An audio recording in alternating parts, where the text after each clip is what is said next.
Honorable Roosevelt Skerritt, Prime Minister of Dominica and Chairman of the Conference of Heads of Government of the Caribbean Community, His Excellency Brigadier Retired David Granger, President of the Cooperative Republic of Guyana and Mrs. Granger, Your Excellencies, Heads of State and Government of the Caribbean Community, other heads of delegation, President of the Caribbean Court of Justice, Chancellor of the Judiciary of Guyana, Speaker of the National Assembly, Leader of the Opposition, Secretary General of the Commonwealth, the Right Honorable Patricia Scotland, and other heads and representatives of regional and international organizations, members of the Diplomatic Corps, special invitees, distinguished guests, representatives of media, people of the Caribbean community.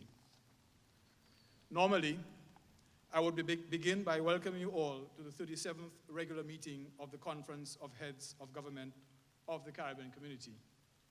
However, I believe it is only fitting that at the outset, we should pay tribute to a true champion of CARICOM, the late Mr. Patrick Manning, former Prime Minister of Trinidad and Tobago, who passed away last Saturday. Mr. Manning was a member of the conference for a total of 13 years, and in that time, he demonstrated an unwavering commitment to the Caribbean community. The initiatives he promoted to advance integration ensures that his legacy as a regionalist is secure. His calm and deliberate manner was a distinctive feature during the meetings of conference. I extend to the Manning family and to the government and people of Trinidad and Tobago our sincere condolences on the death of this outstanding CARICOM leader. May I ask you all to stand for a moment of silence to reflect on the life of Mr. Manning and his contribution to regional integration.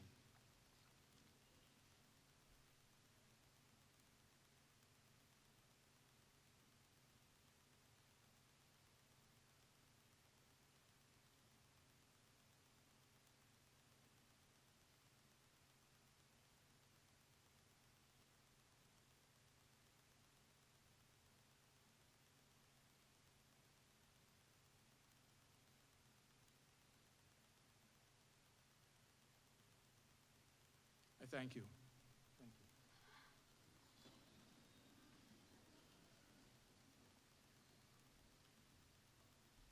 I would like to express my appreciation to His Excellency the President of Guyana and his government for demonstrating the true spirit of community, for readily agreeing to co-host this meeting once Dominica signaled its inability to do so. Thank you, Mr. President. Since our meeting last July, there have been several elections in our community. In that regard, I congratulate and say a special welcome to Dr. the Honorable Keith Rowley, Prime Minister of Trinidad and Tobago, the Most Honorable Andrew Holness, Prime Minister of Jamaica, and the Honorable Alan Chasney, Prime Minister of St. Lucia. I also congratulate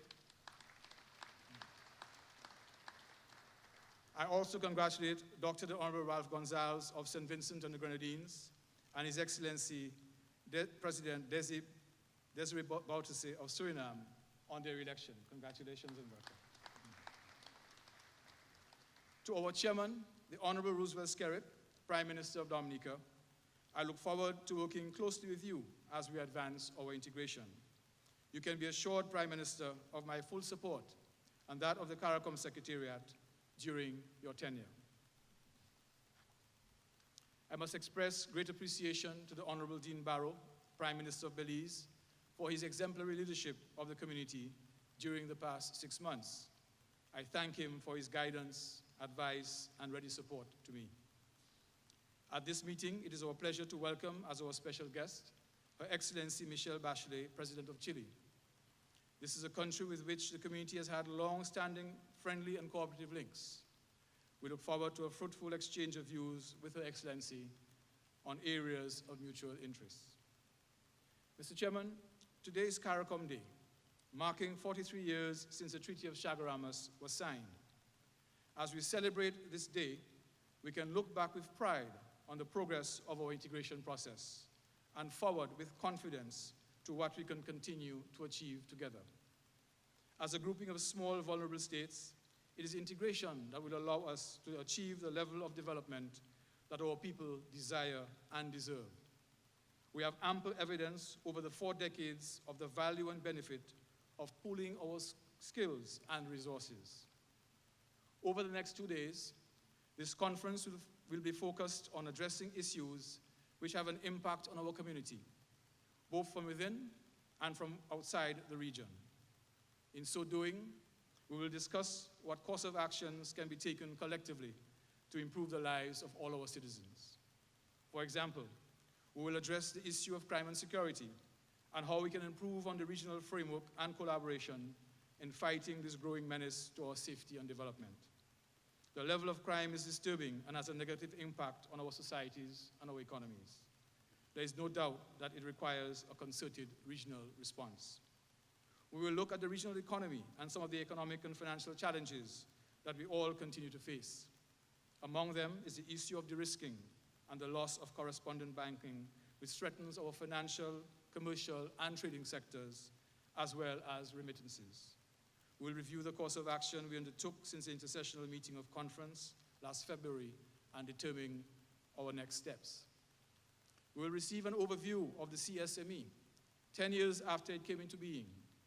Our member states remain resolute that is the only viable option for sustained economic growth. While we have made progress, there is no denying that we could have been further ahead, although challenges remain in some areas. We must do what is required to move the process forward. There are challenges related to our free movement regime and the facilitation of travel. It is accepted that member states have the right to deny entry.